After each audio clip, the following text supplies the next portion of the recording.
सच बोलूं तो 90% स्टूडेंट्स की प्रॉब्लम इंटेलिजेंस नहीं है। प्रॉब्लम है टाइम।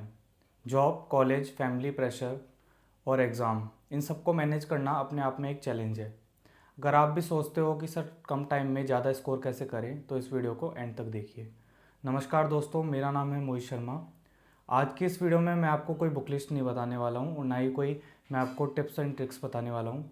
मैं वो बात बताने वाला हूँ जिसको मैंने फॉलो किया और कम टाइम में इतना बड़ा टारगेट अचीव किया। स्टूडेंट्स की सबसे बड़ी गलतफहमी ये होती है कि अगर मैं ज़्यादा टाइम तक पढ़ाई करूँगा या ज़्यादा पढ़ूँगा तो मैं ज़्यादा स्कोर कर पाऊँगा। ऐसा कुछ नहीं है। एग्ज़ाम क्वांटिटी नहीं, क्लियरिटी मांगता है कि किसी टॉपिक के बारे में आपकी नॉलेज किस तरह की है।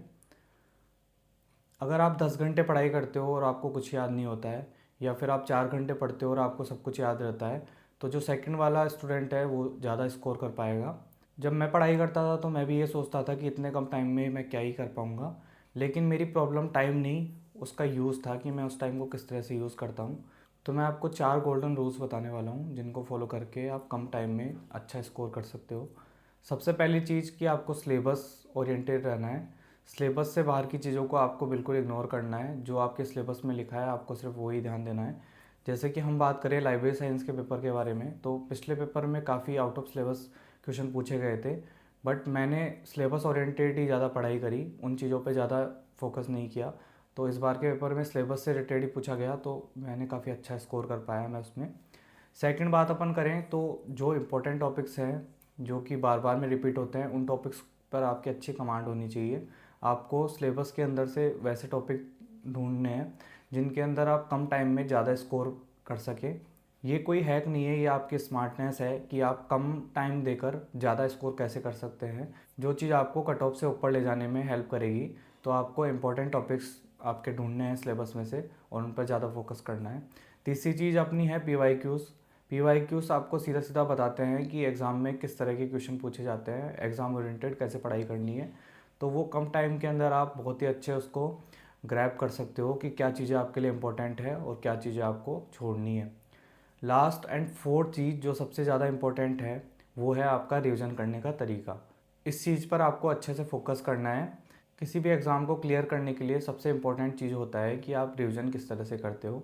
सबसे पहला तरीका जो स्टूडेंट्स फॉलो करते हैं कि आप क्लासेस लेना स्टार्ट करते हो, आप जल्दी से जल्दी ये सोचते हो कि जल्दी से जल्दी सिलेबस कंप्लीट हो जाए। इस तरह की पढ़ाई करने से आपका बहुत ज़्यादा टाइम वेस्ट होता है, क्योंकि आप लगातार क्लासेस लेके पूरे सिलेबस को कंप्लीट करते हो, उसके बाद में आप उसका रिवीजन करते हो, तो तब तक आप जो क्लासेस लेते हो वो सब आपके दिमाग से स्किप हो जाता है और फिर आप दोबारा से रिवीजन करोगे तो आपको ज़्यादा टाइम उसके अंदर देना पड़ेगा और मल्टीपल रिविजन्स करने पड़ेंगे। तो रिवीजन करने का सबसे अच्छा तरीका ये होता है कि जब भी आप क्लासेस लो तो उसके साथ में उसी दिन उस क्लास को दोबारा से एक बार रिवाइज़ करो नोट से। उसके बाद में आप एक बार रात के टाइम सोने से पहले एक्टिव रिकॉल करो और नेक्स्ट डे जब भी आप अगली क्लास लो तो उससे पहले एक बार उसका दोबारा से रिवीजन करो। तो मैं आपको इस चीज़ को अच्छे से डिटेल में समझाता हूँ कि कैसे सेकंड तरीका आपके लिए कम टाइम में बहुत ही अच्छा यूज़फुल रह सकता है रिवीजन के लिए। सबसे पहला तरीका अगर अपन ले, तो अगर आप लगातार क्लासेस लेके सिलेबस कंप्लीट करते हो, तो मान लो 1 घंटे की क्लास है, उसको आपने 1 घंटा देखने में लगा दिया। उसके बाद में आप महीने भर बाद जब दोबारा रिवीजन करोगे तो आपको सब कुछ आप भूल चुके होंगे, तो आपको फिर से 1 घंटा उस क्लास को समझने में लगेगा नोट से। तो आपका फिर से 1 घंटा ख़राब होगा तो भी आपको 50% समझ में आएगी चीज़ें। उसके बाद में आप जैसे जैसे रिवीजन करते जाओगे तो बार बार रिवीजन के बाद में आपको फिर से ज़्यादा टाइम लगता जाएगा और 1 घंटे की क्लास को याद करने में कम से कम आपको 4 से 5 घंटे लग जाएंगे। लेकिन अगर आप सेकंड फॉर्मूले को यूज़ करते हो तो आप जैसे आपने 1 घंटे की क्लास ली, उसके बाद में आपने मान लो सेम डे उसका रिवीजन करा तो आपको आधा घंटा लगेगा। और क्लास के अंदर अगर आपकी 50% चीज़ समझ में आ रही है तो आप जैसे ही उसका उस सेम डे रिवीजन करोगे नोट से तो आपको 70% चीज़ें क्लियर हो जाएगी। उसके बाद में आप सोने से पहले एक बार एक्टिव रिकॉलिंग कर सकते हो कि आज मैंने क्या क्या इस टॉपिक के बारे में पढ़ा। तो उससे आपका और ज़्यादा उसके अंदर क्लियरिटी आती जाएगी और आप 75 to 80% उस चीज़ को अच्छे से याद कर लोगे। फिर आप नेक्स्ट डे अगर क्लास लोगे, नेक्स्ट क्लास उससे पहले अगर आपने एक बार रिवीजन और कर लिया तो आपका 80 to 90% वो चीज़ अच्छे से क्लियर हो जाएगी और नेक्स्ट क्लास आप लोगे तो उसमें भी बहुत हेल्पफुल रहेगी। तो आपको सेकंड वाला तरीका सबसे ज़्यादा फॉलो करना है। उससे आप कम टाइम के अंदर ज़्यादा से ज़्यादा रिवीजन कर सकते हो। जिस चीज़ को याद करने में आपको, अगर आप फर्स्ट तरीका यूज़ करोगे तो 5 घंटे लगेंगे, उसी चीज़ को आप 2 घंटे के अंदर और अच्छे से तैयार कर सकते हो। तो इस तरह से आपको रिवीजन के अंदर ध्यान देना है। और जो सबसे अच्छा तरीका पढ़ाई का होता है वो होता है कि आपको रिवीजन के लिए एक अच्छा टाइम टेबल बनाना बहुत ज़रूरी होता है पढ़ाई के लिए। सबसे पहले आप सुबह उठने से पहले या फिर रात को सोने से पहले एक अच्छा टाइम टेबल बनाइए अपने लिए कि नेक्स्ट डे मुझे क्या करना है, या फिर सुबह उठ के अगर आप बनाते हो तो कि आज के दिन मुझे क्या क्या चीज़ें कैसे कैसे तैयार करनी है।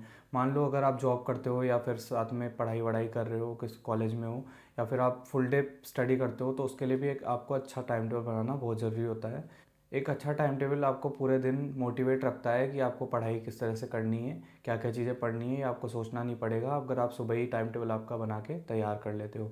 तो अच्छे टाइम टेबल के अंदर अगर आप अभी स्टडी कर रहे हो तो क्लास लेना, कॉन्सेप्ट समझना, उसके साथ में रिवीजन करना। टाइम टेबल आप अपने हिसाब से बनाइए जिस तरह से आपको ज़्यादा सूटेबल लगे। ज़्यादा कॉम्प्लिकेटेड टाइम टेबल बनाने की ज़रूरत नहीं है। टाइम टेबल थोड़ा फ्लेक्सिबल होना चाहिए ताकि अगर आप मान लो 1-2 घंटे आपके ख़राब भी हो जाए दिन में तो आप उनको मैनेज कर सको। तो उसके लिए मैं, अगर आप बोलोगे तो नेक्स्ट एक वीडियो बना दूंगा कि आपको टाइम टेबल किस तरह से बनाना चाहिए आपका, जिससे कि आप एक अच्छे तरीके से पढ़ाई कर सकें। और अगर आपको मेरा ये पढ़ाई का तरीका पसंद आया हो तो इस वीडियो को लाइक कर दीजिए। और अगर आप इसी तरह की वीडियोस और देखना चाहते हैं तो इस चैनल को सब्सक्राइब कर सकते हैं। बाकी आपको किस तरह के टॉपिक्स पे वीडियो चाहिए तो आप कमेंट बॉक्स में कमेंट कर सकते हो। और अपनी जो क्लासेस चल रही है उन क्लासेस को मैं कंटिन्यू करने की कोशिश करूँगा जल्दी ही। Thank you so much.